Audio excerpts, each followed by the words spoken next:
Hello everyone. Welcome है आपका 70th BPSC के जैन टू अगस्त के करंट अफेयर्स के सेशन में। आज हम लोग लेक्चर 25 ई कर रहे हैं। ठीक है, ई क्यों कर रहे हैं? क्योंकि हमने बताया था 25 लेक्चर में आपको कंप्लीट करके दिखाएंगे और 25 में नहीं हुआ तो हम 25 वाले को ए बी सी डी में कर दिया हमने। ठीक है, देखो इस लेक्चर के लास्ट में हम आपको कुछ बताने वाले कि मैंने इनिशिएटिव लिया जो आपको एग्जाम में बहुत हेल्प करने वाला है। तो ये लेक्चर को पूरा देखना। ठीक है, और जो रेगुलर देख रहे हो तो वो पूरा देखते ही हैं। ठीक है, जो नए बच्चे हो अगर फर्स्ट टाइम देख रहे हो तो लास्ट में जरूर सुनना, क्योंकि एक ऐसा इनिशिएटिव लेने वाला हूँ जिससे आपका करंट अफेयर्स का प्रॉब्लम ही सॉल्व हो जाएगा। मैं करंट अफेयर्स को किस चीज़ को फॉलो कर रहा हूँ? मैं इंडियन एक्सप्रेस को फॉलो कर रहा हूँ, द हिंदू को फॉलो कर रहा हूँ, पीआईबी को फॉलो कर रहा हूँ। ठीक है, मैंने कुछ एग्जाम्पल भी दिखाया 69 बीपीएससी में कहाँ से क्वेश्चन पूछे गए। तो डायरेक्ट हेडिंग से पूछा जा रहा है क्वेश्चन, मतलब द हिंदू के हेडिंग से क्वेश्चन पूछा जा रहा है। That's it. ठीक है, आप समझ जाओ कि मतलब आर्टिकल्स भी नहीं पढ़ रहे हैं एग्जाम में, जो क्वेश्चन सेट करें वो आर्टिकल्स भी नहीं पढ़ रहे हैं, आर्टिकल्स की हेडिंग से क्वेश्चन पूछ रहे हैं। तो मार्केट में जो भी चल रहा है, ठीक है, मुझे उससे नहीं लेना देना है, मैं जो करवा रहा हूँ उसको ध्यान से देखो। ठीक है, तो स्टार्ट करते हैं। देखो 5 साल हो गया किस चीज़ का? जो जम्मू कश्मीर का जो एब्रोगेशन किया गया था आर्टिकल 370 का, मतलब रीऑर्गेनाइजेशन एक्ट लाया गया था जिसमें जम्मू कश्मीर का जो आर्टिकल 370 को कॉन्स्टिट्यूशनल वैलिडिटी को ख़त्म किया गया था। ठीक है, अब देखते हैं कि इसमें क्या क्या है। Order of 2090 has replace the presidential order of 1954। 1954 में प्रेसिडेंशियल ऑर्डर निकाला गया था, उसको और 2019 का ऑर्डर ने रिप्लेस कर दिया, क्योंकि उसी समय में 1954 में ही आर्टिकल 370 ऐड किया गया था। ठीक है, Jammu Kashmir into 2 UTs, 2 UT में भाग दिया गया, एक जम्मू कश्मीर और एक लद्दाख। तो जो जम्मू कश्मीर है ना आपका, वहाँ पे चीफ मिनिस्टर होंगे, मतलब ऐसा नहीं कि स्टेट में ही चीफ मिनिस्टर होते हैं, ऐसा यूटीज भी बनाया जाता है जहाँ पे चीफ मिनिस्टर होते हैं। एग्जाम्पल दिल्ली, दूसरा एग्जाम्पल पुडुचेरी। ठीक है, तो वहाँ पे क्या था ना, लेकिन लद्दाख में कौन बैठेंगे? लेफ्टिनेंट गवर्नर बैठेंगे। इस बात को ध्यान रखना कि जो नॉर्मल स्टेट होते हैं वहाँ पे गवर्नर बैठते हैं, लेकिन जो स्टेट में या तो सीएम रहेंगे तब भी लेफ्टिनेंट गवर्नर होंगे, अगर सीएम नहीं भी रहेंगे तब भी लेफ्टिनेंट गवर्नर होंगे। इस बात को ध्यान पे रखना। हो सकता है आपको एग्जाम में कंफ्यूजन देते कि जहाँ पे चीफ मिनिस्टर होंगे वहाँ लेफ्टिनेंट गवर्नर नहीं होंगे, ऐसा कोई बात नहीं। आप देख लो तो अरविंद केजरीवाल जी और लेफ्टिनेंट गवर्नर में हमेशा कुछ ना कुछ बात के लिए नोकझोंक होते रहता है। ठीक है, चलो नेक्स्ट आईपीसी मतलब इंडियन पिनल कोड। अभी दूसरा चीज हो गया, वो अलग बात है। Will replace the Ranbir penal code of Jammu Kashmir. तो ये टर्म आपसे पूछ सकता है ना कि जो जम्मू कश्मीर का पिनल कोड था उसको क्या बोलते थे। ठीक है, डेफिनेटली पूछ सकता है। First time state has been converted into UT, मतलब इंडिया में पहले बार हुआ है कि किसी स्टेट को यूटी में बना दिया गया है। ठीक है, और इसके लिए काफ़ी नाराज़गी भी देखी गई, वो हमारा कंसर्न नहीं है। हमारा ये कंसर्न है कि फर्स्ट टाइम स्टेट को कन्वर्टेड कर दिया गया यूटी में। आप देखोगे ना इंडिया के हिस्ट्री में, तो पहले जब देश आज़ाद हुआ था, ये 1960 के आसपास देखोगे 14 से 15 ही स्टेट थे। तो आज के डेट में 28-29 स्टेट कैसे हो गए? बहुत सारे पहले क्या थे, सिक्किम इज यूटी। ठीक है, फिर स्टेट में कन्वर्ट कर दिया गया। ठीक है, तो ध्यान पे रखना, जो भी फर्स्ट टाइम होता है ये न्यूज़ बनता है और एग्जाम में पूछा जाता है। UT of Jammu Kashmir have assembly like Delhi and Puducherry, ऊपर ही बताया असेंबली होगा तभी तो चीफ मिनिस्टर बनेंगे। ठीक है, नेक्स्ट है Ladakh will have a UT without legislature. तो यूटी होगा लेकिन लेजिस्लेचर नहीं होगा, मतलब सीएम नहीं होंगे, लेकिन दोनों जगह लेफ्टिनेंट गवर्नर होंगे। ठीक है, नेक्स्ट क्वेश्चन, नेक्स्ट टॉपिक है क्लियरेंस थ्रू परिवेश पोर्टल। ठीक है, परिवेश पोर्टल क्या है? देखो अगर आप कोई भी चीज़ बनाते हो ना, कोई भी चीज़ अगर मान लो इंडस्ट्री बनाते हो तो बहुत सारा क्लियरेंस लेना पड़ता है। क्या क्या क्लियरेंस लेना पड़ता है? क्लियरेंस मतलब एनवायरमेंट क्लियरेंस, नेक्स्ट क्लियरेंस है आपका forest clearance, wild life clearance, coastal regulation zone clearance. ठीक है, ये सब क्लियरेंस लेना पड़ता है और इसके लिए बहुत ज़्यादा टाइम चला जाता है। तो एक परिवेश पोर्टल को लॉन्च किया गया। अगर आप लॉजिक समझो ना, स्टोरी समझोगे, कोई पोर्टल क्यों आया तो उसके पीछे समझो, क्योंकि प्रॉब्लम हो रही थी। ठीक है, तो इसको डिजिटल इंडिया के थ्रू लाया गया। ठीक है, minimum governance maximum governance, minimum government maximum governance, मतलब ये हुआ गवर्नमेंट का हस्तक्षेप कम होगा और गवर्नेंस ज़्यादा होगा। अब एक ही पोर्टल ला दिया जाएगा, एक ही पोर्टल से आप एनवायरमेंट क्लियरेंस भी ले लोगे, फॉरेस्ट क्लियरेंस भी ले लोगे, सारा क्लियरेंस ले लोगे। तो कोई भी इंडस्ट्री अगर बिजनेस ओपन करना चाहेगा तो उसके लिए आसान हो जाएगा। ठीक है, ये किसके अंदर आएगा? Ministry of environment forest climate change. एक होता है मिनिस्ट्री ऑफ एनवायरमेंट फॉरेस्ट, वो अलग मिनिस्ट्री है। अगर उसमें क्लाइमेट एंड चेंज लग गया तो वो अलग मिनिस्ट्री। इस बात को भी समझो। ठीक है, अब देखो इसमें क्या बोला गया परिवेश पोर्टल में। तो परिवेश पोर्टल किससे रिलेटेड है आपको समझ में आया? परिवेश का फुल फॉर्म क्या है बिल्कुल याद रखना, बीपीएससी फुल फॉर्म पूछ देता है। Proactive responsive facilitation by interactive virtuous environmental single window hub. ठीक है, देखो आजकल ना गवर्नमेंट हमेशा बात कर रहा है सिंगल विंडो क्लियरेंस का, मतलब ये हो जाएगा कि एक पोर्टल पे जाके आपका सारा काम हो जाए। ठीक है, समझ में आया। अब देखो गवर्नमेंट क्या चाह रहा है कि 2023-24 तक जो डबल डिजिट लग रहा था, डबल डिजिट का ट्रिपल डिजिट लग रहा था किसी भी क्लियरेंस को खत्म करने के लिए, जैसे मान लो पहले 105 दिन लगता था, उसको डबल डिजिट लाने का कोशिश कर रहा है, मतलब 80 दिन लगेगा, 92 डेज लगेगा। समझ में आया, इस चीज पे ध्यान दे रहा गवर्नमेंट, तो ये बहुत इंपॉर्टेंट बात है। ठीक है, इसको आप ध्यान पे रखोगे। ठीक है, एक आपका सैल्मन, सैल्मन एक हंटिंग फेस्टिवल है नोमैड्स लोगों का किर्गिस्तान में। ठीक है, तो ये पूछ सकता है, आपको किर्गिस्तान दे देंगे, अजरबैजान दे देंगे, ठीक है, कजाकिस्तान दे देंगे, ऐसे नाम है ना, ऐसे नाम है जो आपको कंफ्यूज करेगा, तो ध्यान पे रखना किर्गिस्तान है वो। ठीक है, तो नोमैड्स लोग कौन होते हैं? बहुत जॉली वाले लोग होते हैं, हमेशा घूमते फिरते रहते हैं, उसको नोमैड्स लोग बोलते हैं। ठीक है, देखो कॉपर प्रोड्यूसिंग कंट्रीज में Chile, Democratic Republic of Congo, China और पेरू है। तो ये कंट्री कॉपर बहुत ज़्यादा रिप्रोड्यूस करती है, लेकिन इसको हम इंडिया पर्सपेक्टिव से भी देखते हैं। न्यूज़ में इतना ही है। ठीक है, जो भी मैं हैशटैग लगा रहा हूँ वो भी न्यूज़ का हेडलाइन है, तो ऐसा नहीं मैं सिर्फ आपको हेडलाइन चिपका रहा हूँ। जहाँ इंपॉर्टेंट है, यहाँ देखो, यहाँ परिवेश पोर्टल समझाया ना, तो जहाँ इंपॉर्टेंट होगा वहाँ समझाऊंगा। ऊपर भी मैंने समझाया जी जम्मू कश्मीर में कैसे कैसे हुआ। ठीक है, चलो नेक्स्ट देखो, कॉपर रिजर्व अगर आप देखोगे तो मध्य प्रदेश में 70% of India total copper reserve है। ध्यान पे रखना, इंडिया का 70% कॉपर रिजर्व कहाँ है? मध्य प्रदेश में। ठीक है, ध्यान पे रखना। ठीक है, Madhya Pradesh largest producer of the copper. कभी कभी क्या होता है ना कि लार्जेस्ट प्रोड्यूसर कोई और हो सकता है और लार्जेस्ट स्टोरेज कहीं और हो सकता है। जैसे एग्जांपल देता हूं मैं, यूरेनियम का इंडिया में सबसे ज़्यादा रिजर्व कहाँ है? तो ऑस्ट्रेलिया में, लेकिन उसको सबसे ज़्यादा प्रोड्यूस कौन करता है? सोचो कौन कर। ठीक है, तो पूरे वर्ल्ड में आप देखोगे ना तो यूरेनियम का सबसे ज़्यादा रिजर्व कहाँ पे? ऑस्ट्रेलिया में, लेकिन उसका सबसे ज़्यादा प्रोडक्शन कौन कर रहा है? कजाकिस्तान कर रहा है। ठीक है, किर्गिस्तान नहीं, कजाकिस्तान। ठीक है, तो इस बात को समझो, तो कहीं रिजर्व कहीं और भी हो सकता है, प्रोडक्शन कहीं और भी हो सकता है। ठीक है, नेक्स्ट है एक अल्बिजिया लिबेक है, एक साइंटिफिक नेम है किसका? सीरीज ट्री का। सीरीज ट्री क्यों न्यूज में आ रहा है? क्योंकि ये नेटिव टू इंडियन सब कॉन्टिनेंट है और म्यांमार में भी है, तो यहाँ भी इंडियन सब कॉन्टिनेंट में मिलता है। अब सोचो कि इंडियन सब कॉन्टिनेंट क्यों बोलते हैं? क्योंकि इंडिया का जो फीचर्स है ना, इंडिया का फीचर्स एक सब कॉन्टिनेंट जैसा है, कॉन्टिनेंट जैसा है, तो कॉन्टिनेंट तो नहीं एरिया वाइज, इसलिए हम उसको सब कॉन्टिनेंट भी बोलते हैं। ठीक है, तो इसका IUCN स्टेटस क्या? लीस्ट कंसर्न है। वेट करना, लास्ट में कुछ बताऊंगा भी इनिशिएटिव, और PYQ भी मैं कराऊंगा। ठीक है, बीच में ही मैंने ऐड किया PYQ, अभी आएगा। ठीक है, देखो rare opportunity for craftsmen of Kashmir, trace their roots, enhance their skill. ठीक है, अब देखो न्यूज क्या वो समझो। न्यूज है वर्ल्ड क्राफ्ट काउंसिल WCC, उसके प्रेसिडेंट कौन है? सद अल कदमी। ठीक है, उसके प्रेसिडेंट है, और श्रीनगर को ऐड किया गया वर्ल्ड क्राफ्ट सिटीज में। डेफिनेटली आपसे पूछेगा। ठीक है, श्रीनगर दे देगा, जम्मू कश्मीर दे देगा, लद्दाख दे देगा। ठीक है, ट्रेडिशनल सिटीज का नाम दे देगा, जोधपुर दे देगा आपको, तो कंफ्यूज नहीं होना, श्रीनगर है। ठीक है, अगर मैं आपसे पूछूं भोज वेटलैंड कहाँ पे? तो भोपाल में, बीपुर भोज, बीपुर भोपाल, याद कर लो। ठीक है, याद हो गया। Highest civilian award of Fiji, Fiji का हाईएस्ट सिविलियन अवार्ड जिसको हम बोलते हैं champion of the order of Fiji, वो श्रीमती द्रौपदी मुर्मू को मिला है। ये प्रेसिडेंट ऑफ इंडिया है। ठीक है, तो इस बात को ध्यान रखना। देखो फिजी में प्रेसिडेंट को मिला, सबको पता है, लेकिन उस अवार्ड का क्या नाम है ये आपको पता जरूर होना चाहिए। ठीक है, नेक्स्ट है cultivation of genetically modified crops. अगर आप देखोगे ना तो BT cotton is the only genetically modified crops in 2002 by the genetically engineering appraisal committee, जो है ना मिनिस्ट्री ऑफ इन्वायरमेंट और फॉरेस्ट क्लाइमेट चेंज, जो है इसको अलाउ कर दिया। मतलब इंडिया में आपसे पूछा जाएगा कि कौन सा क्रॉप जो है ना कॉमर्शियली अवेलेबल है कल्टीवेशन के लिए थ्रू जेनेटिकली मॉडिफाइड क्रॉप्स के थ्रू, तो सिर्फ और सिर्फ आपका BT कॉटन है।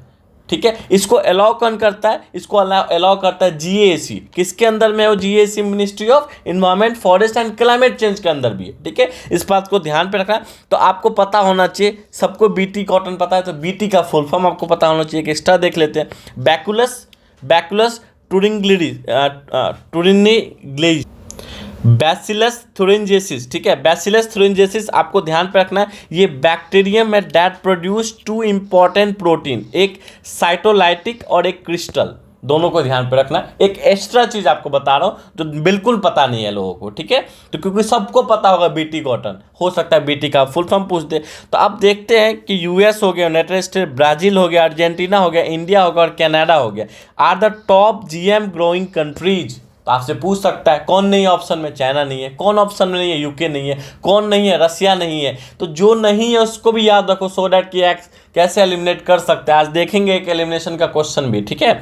नेक्स्ट देखो, गवर्नमेंट ऑफ इंडिया का साइट है ये, ब्लू रिवोल्यूशन 4 ईयर ऑफ प्रधानमंत्री मत्स्य संपदा योजना, ठीक है। ये बहुत ज़्यादा इंपॉर्टेंट रखता है इस साल, क्योंकि इसका 4 साल पूरा हुआ। और इसके जो रिसेंट मिनिस्टर है ना, इनको आप पहचानते होंगे, ये कौन है, श्री ललन सिंह है, ठीक है। इनका नाम उर्फ ललन सिंह, श्री राजीव प्रताप सिंह, ठीक है, ऐसे याद रखो, राजीव सिंह है और इनका उर्फ नाम है ललन सिंह, ठीक है। इनको याद रखना क्योंकि ये अभी मिनिस्ट्री ऑफ किस मिनिस्ट्री है, मिनिस्ट्री ऑफ आपको किस मिनिस्ट्री के अंदर है, फिशरी और एनिमल हस्बेंड्री के अंदर ये मिनिस्टर है। तो ये ध्यान पे रखना क्योंकि बिहार से आते हैं, जदयू पार्टी से आते हैं, तो ये भी इंपॉर्टेंट है। देखो अगर आपसे पूछेगा which of the following are blue revolution, तो प्रधानमंत्री मत्स्य संपदा योजना है। ये लॉन्च हुआ था 2020 में, इसका 4 साल हो गया, ठीक है। Implemented for a period of 5 year, कब से कब तक के लिए हुआ था, 2020 से कैसे 2024-25 तक के लिए हुआ था। तो एक बात बताओ, 25 में एग्जाम दे रहे हो, 24 में एग्जाम दे रहे हो, ठीक है, तो आपसे कैसे नहीं पूछेगा ये, ठीक है। ये सेंट्रल सेक्टर सब स्कीम है, ठीक है। प्रधानमंत्री मत्स्य किसान समृद्धि सह योजना PMMKS was launch under PMMSY। तो प्रधानमंत्री किसान समृद्धि सह योजना जो है ना, जिसमें 6,000 रुपया दिया जाता है, ठीक है, उसको इसी के अंदर लॉन्च किया गया था, ठीक है। Formalize fishery sector and support fisheries of micro small enterprises with investment of 6,000 crore rupees. नहीं याद रखना है, कब से कब तक याद रखना है, तो देखो 2023-24 से लेकर 2026-27 तक। किसकी बातें हम कर रहे हैं, हम बात कर रहे हैं MKSSY के अंदर के बात करें, उसको कब से कब तक किया गया है, तो 2023-24 से लेकर 2026-27 तक। लेकिन आपसे पूछा गया प्रधानमंत्री मत्स्य किसान योजना कब से कब तक किया गया है, 2020-21 से लेकर 2024-25 तक, ठीक है। कंफ्यूजन नहीं रहना है, ठीक है। देखो PMSSY को देखोगे ना, PMSSY का मतलब हो गया प्रधानमंत्री मत्स्य किसान समृद्धि सह योजना। इसको देखोगे तो अब ये सेंट्रल सेक्टर स्कीम भी है और सेंट्रली स्पॉन्सर स्कीम भी है। तो कुछ चीज़ इसके स्पॉन्सर में भी आता है, मतलब कुछ स्टेट भी देता है इसमें पैसा।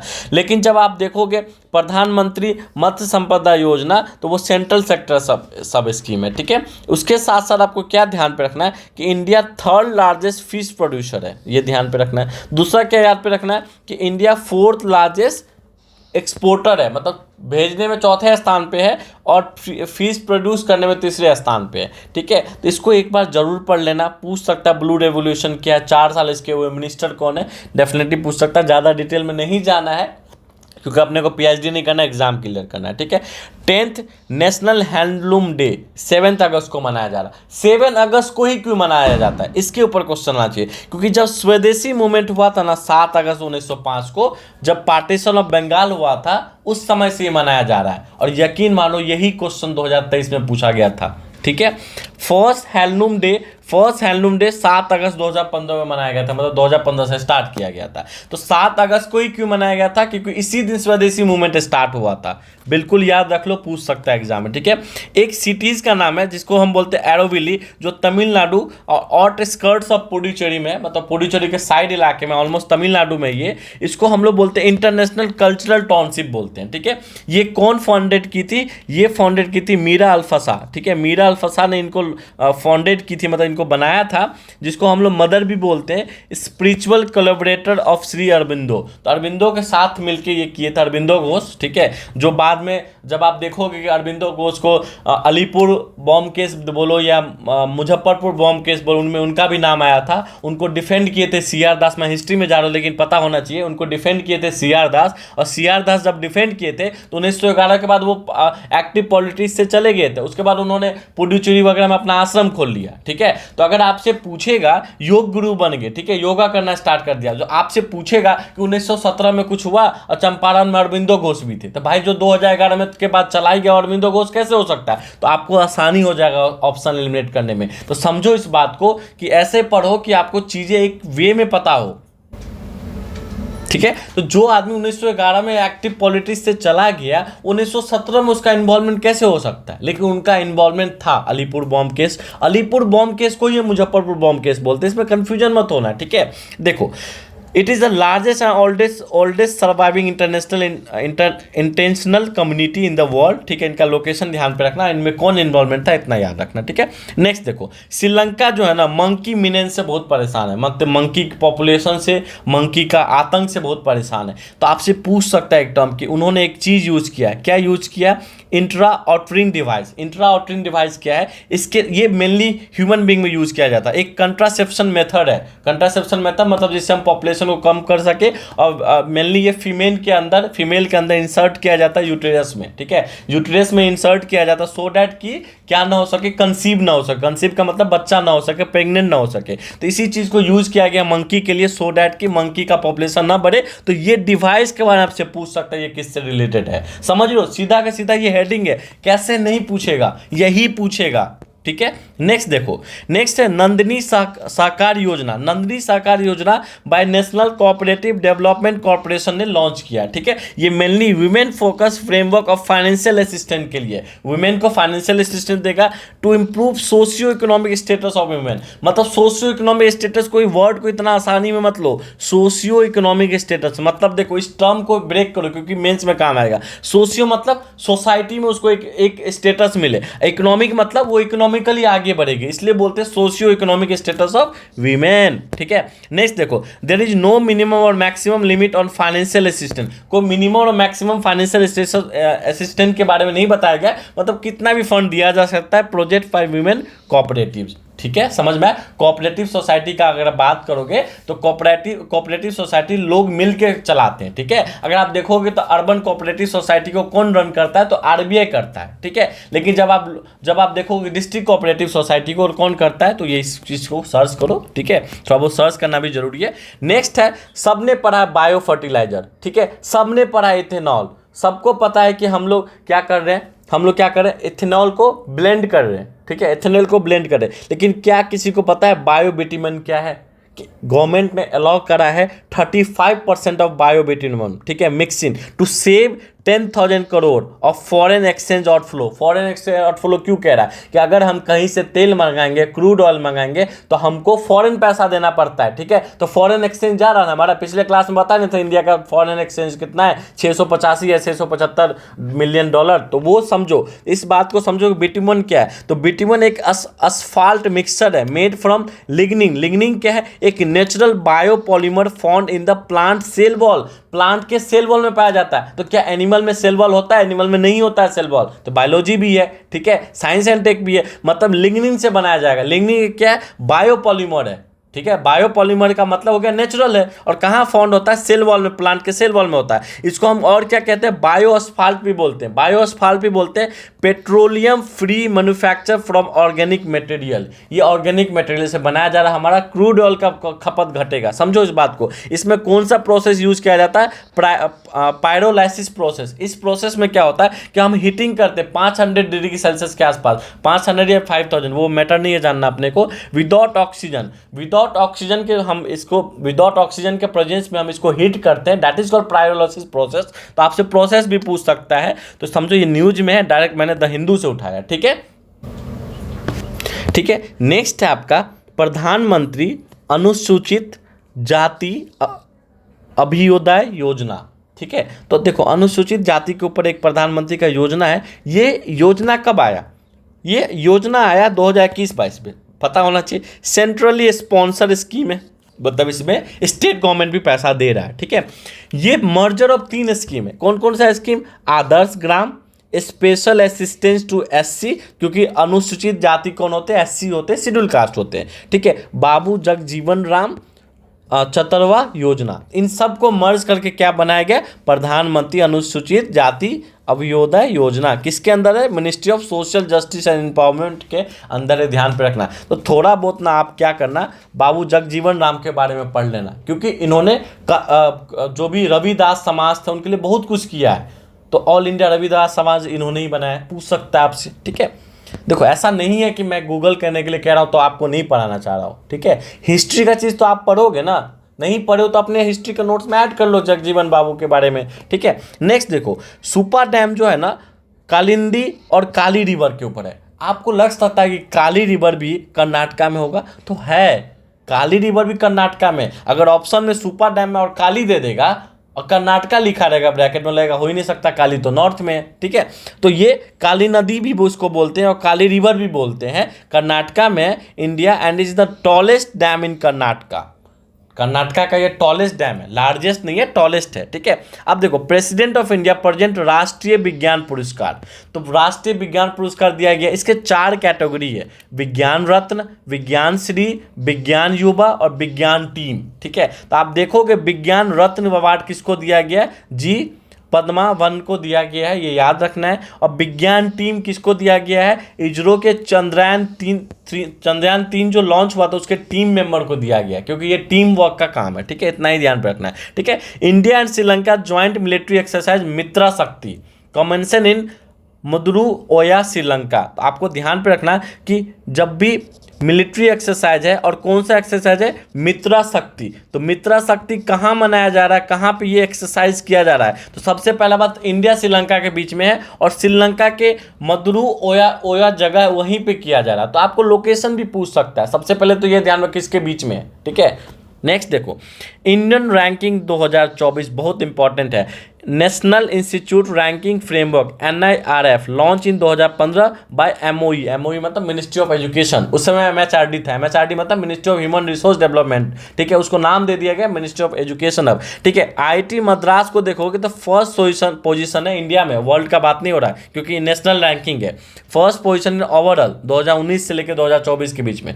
जब आप ISC बेंगलोर देखते हो ना, टॉप मोस्ट कॉलेज है, ठीक है, top in the university category, ठीक है। और रिसर्च इंस्टीट्यूट, तो रिसर्च इंस्टीट्यूट और यूनिवर्सिटी कैटेगरी में IISc बेंगलोर है, ओवरऑल में IIT मद्रास है। एम्स दिल्ली जो है ना वो टॉप है मेडिकल में। Inclusion of state public university, open और स्किल यूनिवर्सिटी, इस सब को भी इंक्लूड किया गया इस बार, जितने भी ओपन यूनिवर्सिटी है, स्किल यूनिवर्सिटी है, स्टेट पब्लिक यूनिवर्सिटी है, तो इन सबको भी अब इंक्लूड किया गया है। इसके 5 पैरामीटर है जिसको ये देखा जाता है और सबका देखो, पहला है आपका टीचिंग लर्निंग रिसोर्सेज, इसको 0.30 वेटेज दिया गया है। तो अगर आप देखोगे तो टॉप 2 जो है ना, teaching research resources, research and professional practice, इन दोनों को एक साथ 0.30 दिया गया है, ठीक है। उसके बाद ग्रेजुएशन आउटकम जो है ना उसको 0.20 दिया गया, आउटरीच इंक्लूसिविटी को 10 दिया गया है और परसेप्शन को 0. क्या दिया गया 10। तो आप कम से कम ये 5 पैरामीटर जरूर ध्यान पे रखना, 1-2 वर्ड भी याद रखोगे मोर देन सफिशिएंट है, ठीक है।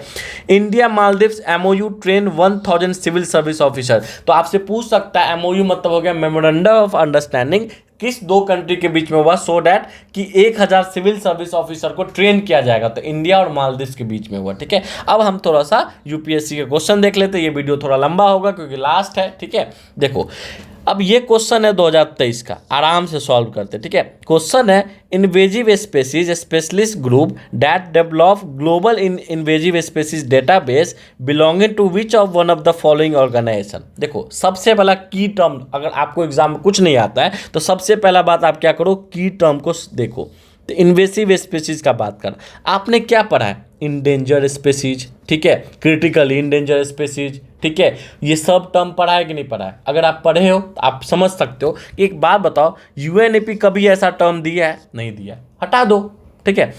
United nation world commission for environment, आपको देखो आप पढ़ोगे ना तो लेगा इन्वायरमेंट से रिलेटेड है, तो सारे ऑर्गेनाइजेशन में इन्वायरमेंट जहाँ जहाँ चिपका वो आपको दे देगा, कंफ्यूज नहीं करना। आपको पता है कि जो भी स्टेटस होता है ना इंडेंजर का, क्रिटिकल एंडेंजर्ड का, ठीक है, उसके बाद लीस्ट कंसर्न का, ये कौन देता है, ये देता है आपको IUCN, international union for conservation of nature. जब ये देता है इसका मतलब क्या है, यही आंसर होगा।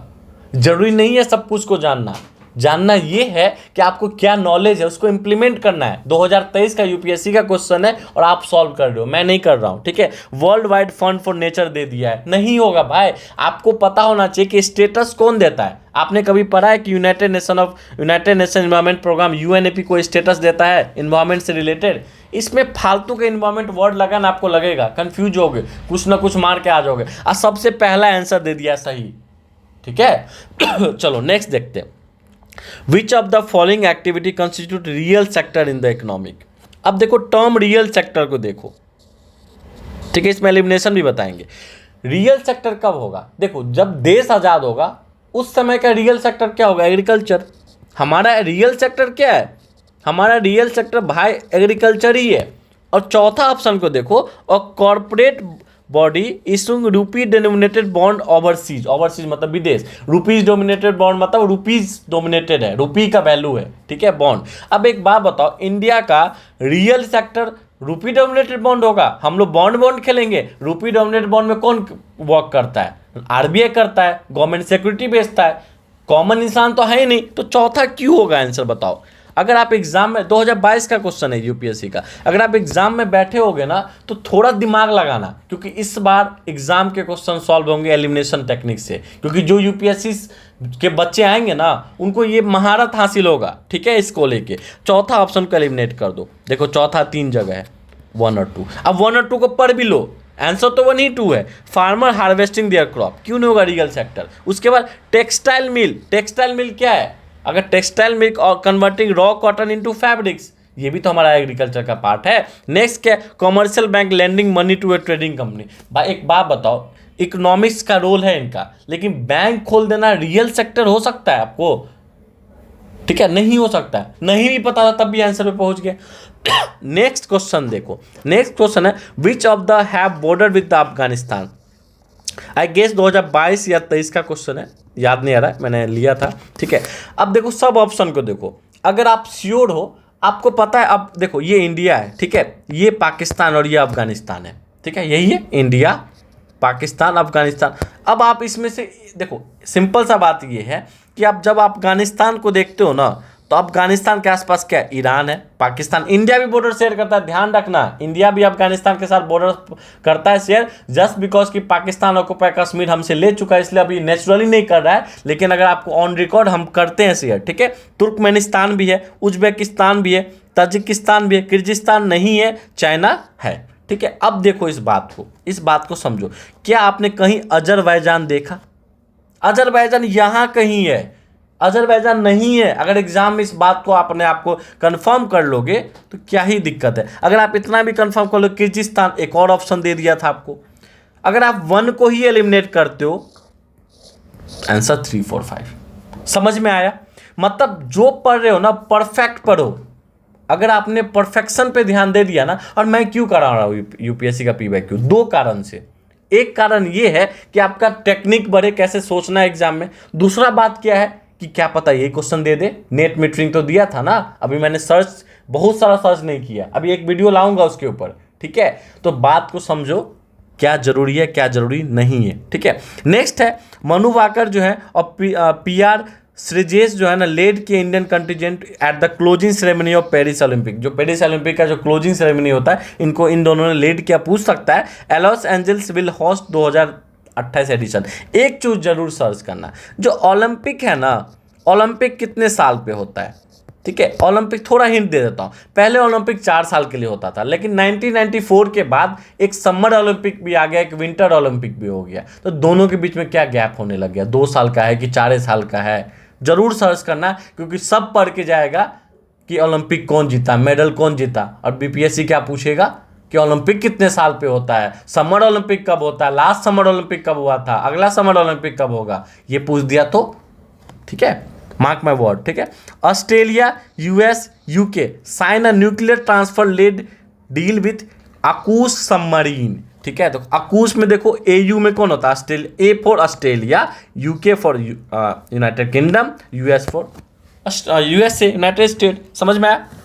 नेक्स्ट देखो, Indian institute for foreign trade NIRF की रैंकिंग 15th है इंडियन इंस्टीट्यूट का, ठीक है, ध्यान पे रखो, ठीक है। नेक्स्ट क्वेश्चन है national institute for micro small medium enterprises, मतलब एनआईएमएसई। एनआई मतलब नेशनल इंस्टीट्यूट, और एमएसएमई मतलब जानते ही हो, उसका हेडक्वार्टर हैदराबाद में। उनको अवार्ड मिला, उत्कृष्ट अवार्ड मिला। उत्कृष्ट मतलब एक्सलेंट, किसके लिए? 3 star rating by the company building commission की तरफ से। तो कंपनी बिल्डिंग कमीशन में इनको उत्कृष्ट अवार्ड मिला, किसको? एनआईएमएसएमई हैदराबाद को, ठीक है। Jagjivan Ram railway protection force academy Lucknow. तो Jagjivan Ram railway protection force academy कहाँ बनाया गया? तो लखनऊ में बनाया गया, ठीक है।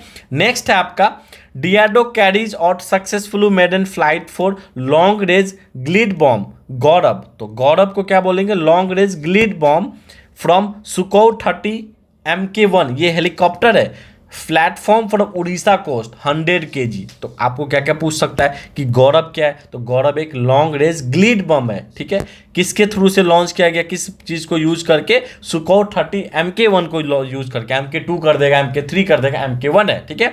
1000 kg का पेलोड होगा, इतना ही ध्यान रखना, ठीक है। रेलवे ने कैंसिल किया रिसेंटली 100 वंदे भारत ट्रेन का मैन्युफैक्चर, किसको दिया था टेंडर, तो अल्स्टोम एक फ्रांस कंपनी है, इतना ही ध्यान रखना, ठीक है। नेक्स्ट है कस्तूरबा गांधी बालिका विद्यालय, जो एज 14 से 18 तक के लिए बच्चों के लिए है, मर्ज कर दिया गया था सर्व शिक्षा अभियान के थ्रू 2007 में, ठीक है।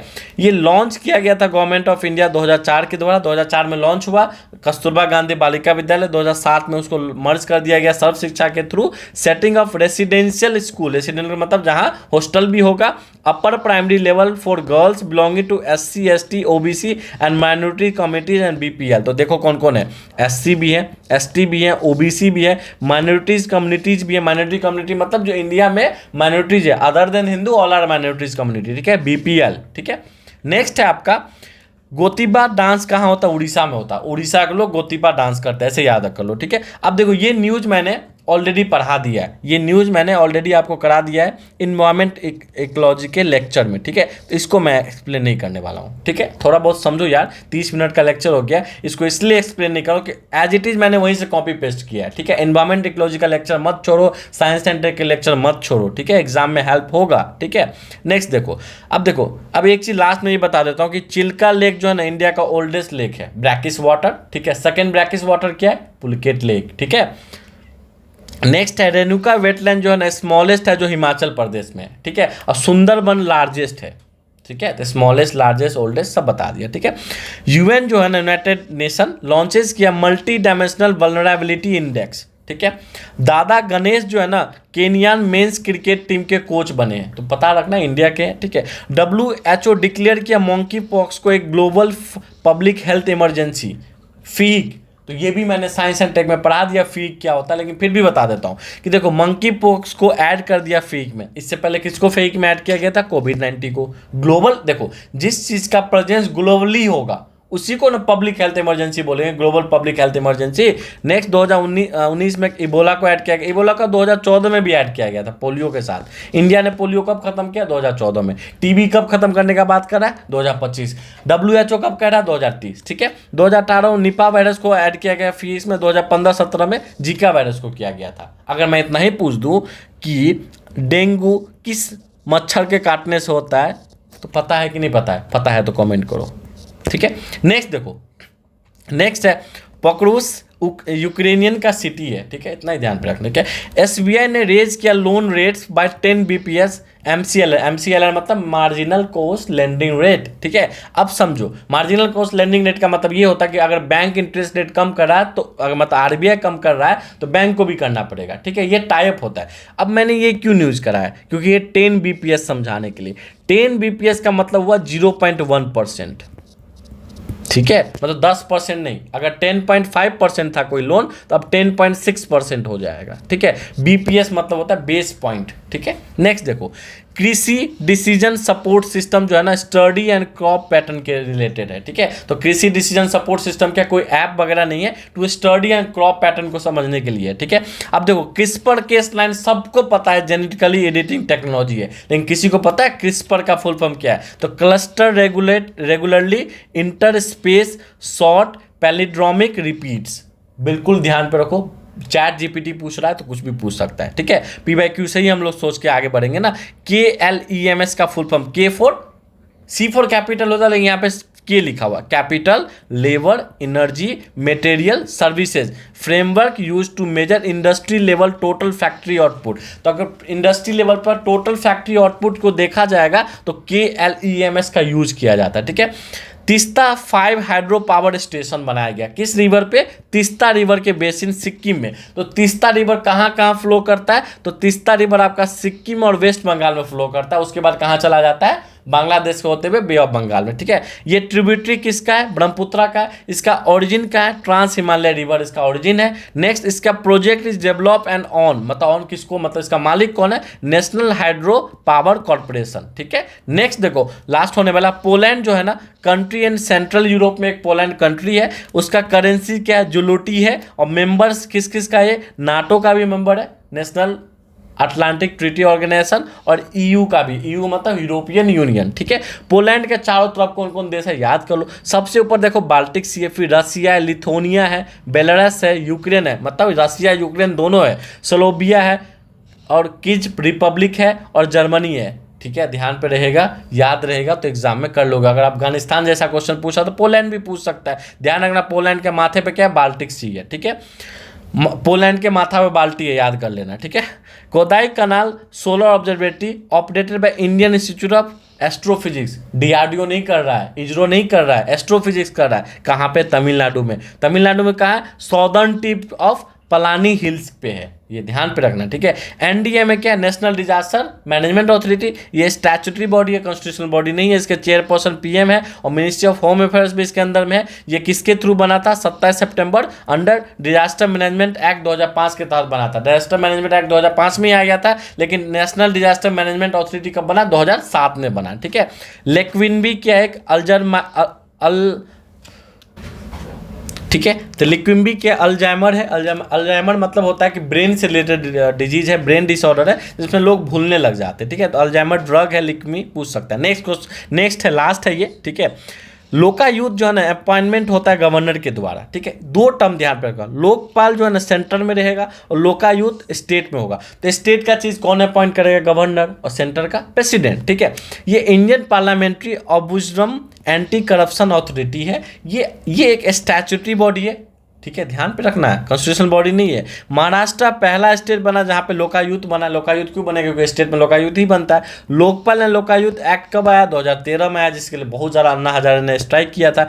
Doctor LM. सिंघवी है जो इस टर्म को क्वाइन कौन किया, तो डॉक्टर एल.एम. सिंघवी क्वाइन किए लोकपाल लोकायुक्त 1963 में ही कर दिए। अब मैं बताता हूँ कि मैं क्या बोलने वाला था लास्ट में लेक्चर के।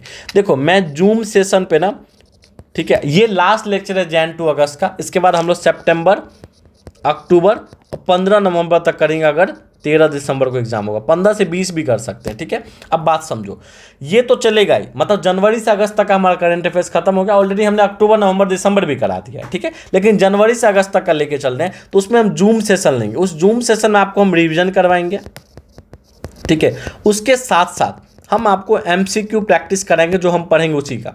मतलब अगर मान लो हमने पढ़ा है, अगर हमने देखो क्या है ना, कितने लेक्चर टोटल, ऑलमोस्ट 30 लेक्चर जनवरी से अगस्त तक। ऐसा नहीं मैं जनवरी से अगस्त तक ही कराऊंगा, सितंबर अक्टूबर भी कराऊंगा। तो सितंबर अक्टूबर तो पहले यूट्यूब पे लॉन्च मतलब अपलोड होने दो, ठीक है। एमसीक्यू प्रैक्टिस कराऊंगा। अभी जितने 30 लेक्चर के आसपास 30 से 31 लेक्चर हुए होंगे जनवरी से अगस्त तक का, उसका मैं रिविजन भी कराऊंगा।